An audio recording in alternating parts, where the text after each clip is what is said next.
अस्सलाम वालेकुम। Mohammad Iqbal Khan advocate with new legal lecture. आज का जो हमारा लीगल लेक्चर है वो है ऑक्टा एफएक्स लीगलिटी। देखिए, अगर आप सोशल मीडिया के यूज़र हैं तो आपने फेसबुक पर, ट्विटर पर, यूट्यूब पर, गूगल पर बेशुमार आपने एड्स देखे होंगे कि आप इन्वेस्ट करें ऑक्टा एफएक्स पर। ऑक्टा एफएक्स पर आप जो है ये वो करें, ये आप ट्रेडिंग करें और इस पर आप परचेज करें, अकाउंट बनाएं तो इस पर आप बहुत ज़्यादा कमा सकते हैं। ये ऐड आपकर बहुत चल रही है और बहुत से पाकिस्तानी ये आपको गूगल प्ले स्टोर पर भी और इसके अलावा इस पर एप्पल स्टोर पर भी ये एप्लीकेशन भी मौजूद है जिसके थ्रू आप इन्वेस्टमेंट कर सकते हैं। अगर हम देखते हैं कि जो कानून को अगर हम देखते हैं, देखिए पहले आप देखते हैं ऑक्टा एफएक्स। देखिए ऑक्टा एफएक्स जो है कैरेबियन कंट्री का एक आइसलैंड मुल्क है जहां जजीरे मौजूद हैं जो कि इसको रेगुलेट किया जाता है। सेंट विंसेंट एंड ग्रेनाडाइंस ये एक जजीरा है इसका, जो कि यूके से आज़ाद हुआ था 1979 में।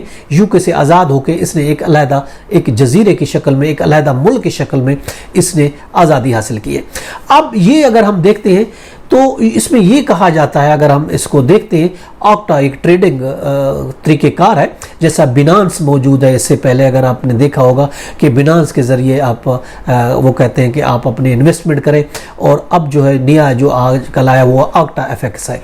बिनांस के बारे में भी और उसमें आपने बिटकॉइन के खासकर बिनांस की जो एप्लीकेशन में बिटकॉइन के बारे में भी इसमें बहुत से केसेस भी फाइल हुए, मगर ताहाल वो लीगलाइज नहीं हो सका बिटकॉइन जो एक वर्चुअल करेंसी है। अब इसके बाद अब जो ऑक्टा एफएक्स है उस पर भी मौजूद है जो स्टेट बैंक ऑफ पाकिस्तान की डायरेक्शन। अगर हम बात करते हैं ऑक्टा एफएक्स के, बहुत से यहाँ से हमारे दोस्त वकला भी इस चीज़ पर वीडियो बना चुके हैं जिसमें उसको लीगल करार दिया गया है। ऐसा कुछ भी नहीं है। देखें, ये आज हम आपको इसकी लीगलिटी बता रहे हैं, ये लीगल नहीं है, ये इलीगल है। अगर हाँ आप इस पर इन्वेस्टमेंट करना चाहते हैं ऑन रिस्क, अगर अपने रिस्क पर करना चाहते हैं तो आप कर सकते हैं, ऐसी कोई बात नहीं है।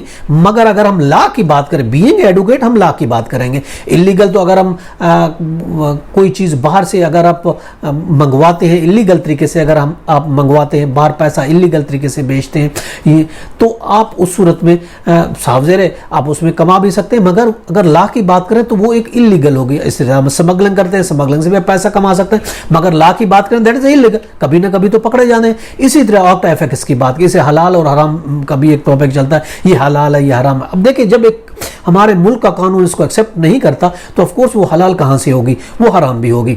और इसी तरीके से बहुत से लोग इस पर वीडियो भी बना चुके हैं, इस पर एक वेबसाइट भी लॉन्च कर चुके हैं और लोगों को ये तरकीब दे रहे हैं कि ऑक्टा एफएक्स पर आप इन्वेस्टमेंट करें। लीगलिटी अगर हम बात करते हैं, देखिए आप वो तरीक़ेकार ये है, अगर आप हार रहे हैं तो ठीक है, अगर आप हारते नहीं है तो फिर जब आपको पैसे विड्रा की बारी आती है तो मुख्तलिफ हीलू बहानों से वो आप उसको पैसा को विड्रा नहीं कर सकते। बहुत से बहाने, बहुत से तरीके दे दिए जाते हैं कि ये वजह है, ये वजह है, ये वजह है, इस वजह से आप पैसे विड्रा नहीं कर सकते। पहले लोगों को अट्रैक्शन करने के लिए अगर आप $100 का आप अकाउंट वो करते हैं, लोकल बैंक के थ्रू आप ट्रांसफर करते हैं पैसे और ओपन कर सकते हैं अकाउंट, $100 या $50 का आप अकाउंट खोलते हैं, 100 का करते हैं तो आपको $50, 100 कम से कम $100 का आपको अकाउंट बनाना है। $100 आप अकाउंट अगर बनाते तो $50 आपको वो दे देते हैं। तो इससे लोग कहते हैं देखिए 100 का हमने अकाउंट खोला, आपको 50 मुझे डॉलर मिल गए। तो उनको फंसाने के लिए ये तरीक़ेकार किया जाता है। अदरवाइज बाद में जब आप विड्रा करोगे तो फिर बहुत आपके लिए मसाइल पेश आ सकते हैं। अब देखें 18 मई 2022 को अभी latest state bank of Pakistan ने इसी टॉपिक पे एडवाइजरी जारी की है और उस एडवाइजरी के बारे में हम आपको बता रहे हैं। वो जो एक EPD सर्कुलर लेटर इशू किया है 8/2022 को, मई 18 को इशू किया है। किसको कहा है? All authorised dealer of foreign exchange को स्टेट बैंक पाकिस्तान ने ये एक एडवाइजरी इशू की है। उसकी हम कुछ आपको वर्डिंग बता रहे हैं। उन्होंने ये कहा कि ऑफशोर फॉरेन एक्सचेंज ट्रेडिंग के बारे में, जो कि वेबसाइट भी मौजूद है, मोबाइल एप्लीकेशन भी मौजूद है, ऑक्टा एफएक्स हो गया और इजी फॉरेक्स हो गया। तो ये चीज़ें की वजह से जो लोग इन्वेस्टमेंट कर रहे हैं उसके बारे में ये कहा गया, it is clarified for the interest of the public that buying product and services being offered any person in Pakistan buying product और services platform offshore platform and remitting foreign exchange directly or indirectly to them through any payment channel is making himself liable to be proceeded against for violation of the provision of the Foreign Exchange Regulation Act 1947, जो उसका section 4 subsection 1 है, उसके तहत आपके खिलाफ अगर आप कायदा करते हैं तो कार्रवाई की जाएगी। Since such platform are regulated neither by the state bank of Pakistan nor by the security exchange commission of Pakistan, hence public is hereby advised to be careful and refrain for buying, investing in product and services.